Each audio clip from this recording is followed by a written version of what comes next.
1987, you coordinated the well-known Brundtland report.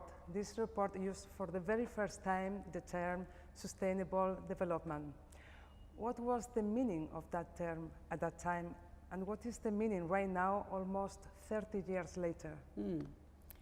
Well, I think the analysis we made about where the world was going, and both humanity and the natural resources around us, led to the conclusion that for the first time in human history, we are dependent, or we are responsible for what will happen to future generations. So we had to identify an intergenerational responsibility, which had not been the case before. Different generations were living on the earth, and whatever mess they made could be cleaned up by the next people coming. Now the situation was such that unless we limited and changed the way we acted, it would undermine the future of generations to come. That was one important aspect of sustainable development. But the other issue is there is no way to take care of the environment unless you find a developmental pattern that both benefits human rights and the rights of all peoples, as well as taking care of the environment. It was not possible to think that the rich people could continue using and consuming and burning fossil fuels and poor people suffering. We had to find a way where the social, environmental, and developmental aspects are seen together. According to you, what are the specific goals we should promote in the agenda post-2015? So in 2015, we have, for the first time, the climate change issue and the sustainable development goals going in parallel tracks this year.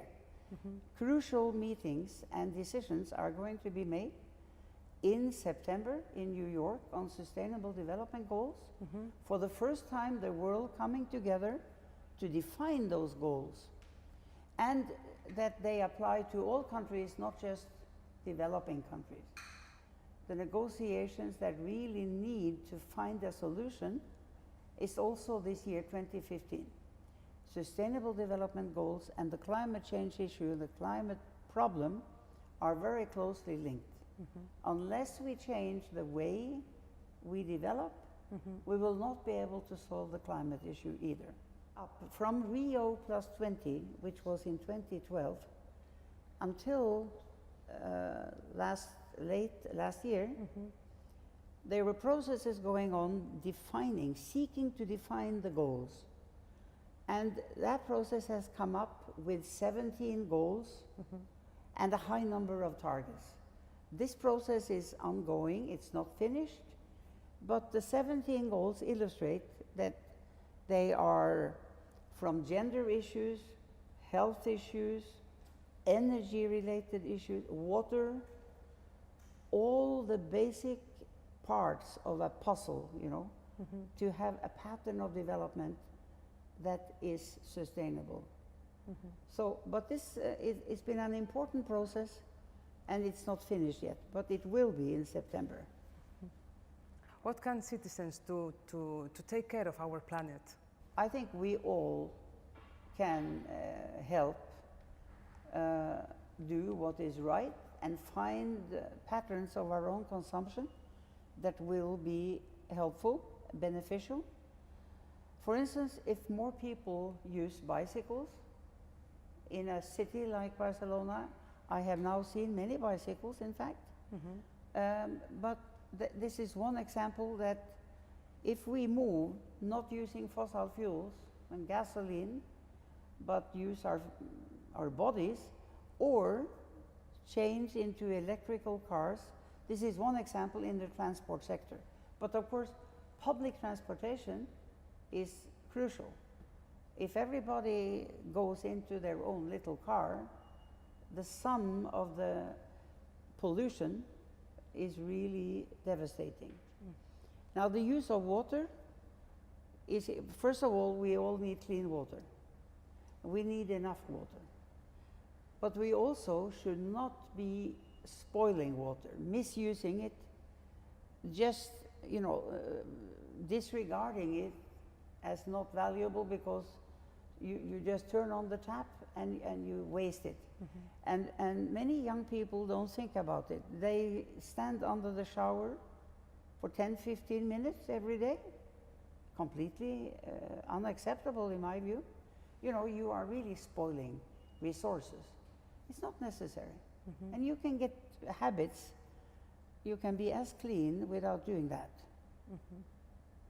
So those are just some examples that from the more private life of people.